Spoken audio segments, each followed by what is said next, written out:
فيديو النهارده احنا محتاجين نتكلم فيه شويه، بما اني بقالي كتير ما بطلعش قدام الكاميرا ولا على اليوتيوب اصلا، فمحتاجين نتكلم شويه.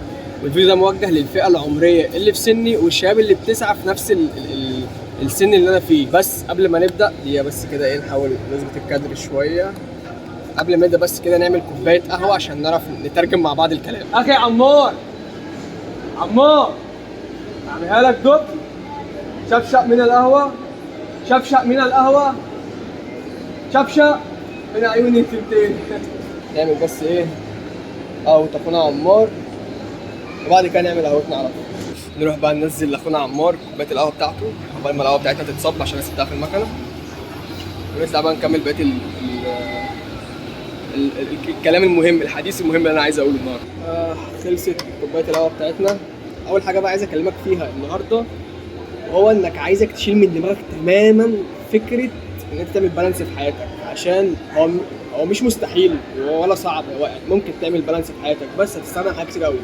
فلو انت بتعمل هدف في حياتك او بتسعى لهدف او بتسعى لاي حاجه، شيل من دماغك كويس فكره انك تعمل بالانس في حياتك دي نهائي، عشان تبقى صعبه جدا. يعني لو انت مثلا بتفكر مثلا انك تتجوز مثلا، فما تقولش بقى ان انا هيبقى عندي روتين يومي وبالانس في حياتي ان انا كل يوم اروح الجيم وكل يوم مش عارف ايه، لان انت مش هتعرف تعمل كده. بس بكل بساطه عايزك تاخد الموضوع ببساطه جدا. الوقت اللي هتعرف تروح فيه الجيم روح فيه الجيم، الوقت اللي هتعرف تشتغل فيه اكتر اشتغل فيه اكتر، بس ما تخلوش روتين لان انت هتستعمل حاجات كتير قوي. فاللي تقدر تعمله في الوقت اللي انت فيه اعمله، بس ما تخلوش روتين، لانك عمرك ما تقدر تحقق الروتين ده طول ما انت بتسعى لهدف مثلا او خطوه كبيره في حياتك. الموضوع هيبقى صعب. لكن لما تتجوز مثلا يبقى عندك بقى روتين، تصحى الصبح تروح الشغل، تيجي من الشغل البيت جاهز، الاكل جاهز بتاع، ساعتها تقدر تروح الجيم بانتظام او تقدر تعمل اي حاجه مثلا بروتين منتظم. هات ولا هات صغيره، كل صغيره معايا. بس يا عم التعبيط ولا ايه؟ تاني حاجه بقى هو اللي انا كنت بعمله دوت، اوعى تعمله، اوعى تشرب سجاير، اوعى تشرب سجاير، اوعى تشرب اي حاجه اصلا بتضر، عشان لازم تعين نفسك وتهتم بنفسك وبصحتك عشان تقدر تعين الناس اللي وراك اللي هم اهلك او بيتك او مراتك او عيالك. زي المثل بتاع الذات اللي بتشوفوه اللي هو لما البيت يولع فانت اول واحد تنجز نفسك عشان تقدر تنجز الباقيين. نفس الفكره، فاهم قصدي؟ فتبعد عن التدخين خالص وعن السكريات، واشرب قهوه ساده. بعد كده الجمله اللي هقولها لك دايما دايما في كل فيديوهاتي، وهو انك تخلي عندك سي في على السوشيال ميديا ايا كانت الطريقه هي بقى.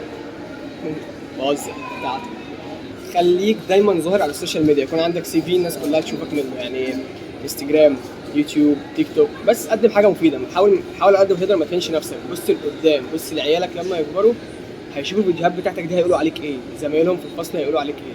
فدي برضه حاجه لازم تخلي بالك منها جدا. فزي ما قلت لك لازم يكون عندك سي في على السوشيال ميديا وتكون ظاهر للناس. هيتعرض لك فرص شغل كتير جدا لو انت بتقدم حاجه انت فاهم فيها ومبدع فيها ومحترف فيها، تقدم لك شغل كتير جدا، ناس كتير تطلبك، على الاقل تبقى معروف، عندك ذكريات تقدر تشوف في اي وقت. الحاجه اللي بعد كده برضه اللي عايز انصحك بيها وعايزك تعملها هو انك تشتري لابتوب. ما تسالنيش ليه، احنا بنفضفض مع بعض بقى، ما تقعدش بقى تسالني ليه مش هخلي عندك لابتوب. حاول على قد ما تقدر تتجاهل تليفونك شويه، وما تسالنيش ليه وما تقوليش اللابتوب غالي ومش اللابتوب غالي ومش عارف ايه. انت ممكن تجيب لابتوب ب 5000 جنيه، والله ممكن تجيب لابتوب ب 5000 جنيه ولابتوب عملي.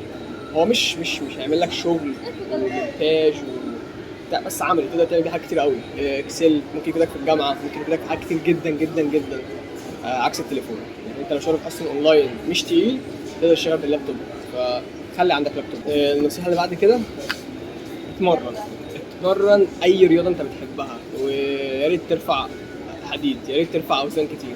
مش لازم تروح كل يوم، يعني ممكن 3 مرات في الاسبوع، ممكن 200 في الاسبوع، مره في الاسبوع، ممكن تتمرن كل يوم في البيت، ضغط، عقله، شويه تمارين خفيفه. بس اهم حاجه تتمرن، يعني خلي جسمك دايما في حركه، خلي جسمك شقيان بمعنى الكلمه. ما تعودش نفسك على التفخيد يعني خليك ايه، الحركه بركه. فحاول تتمرن على قد ما تقدر اي رياضه انت بتحبها، واستمر عليها اطول فتره ممكنه. تطلع سلمه واحده واحده لحد ما توصل لهدف كويس، احسن ما تطلع 10 سلم مع بعض وتقف. فحاول تستمر على ان انت تتمرن كل يوم حتى لو تمارين بسيطه جدا في البيت.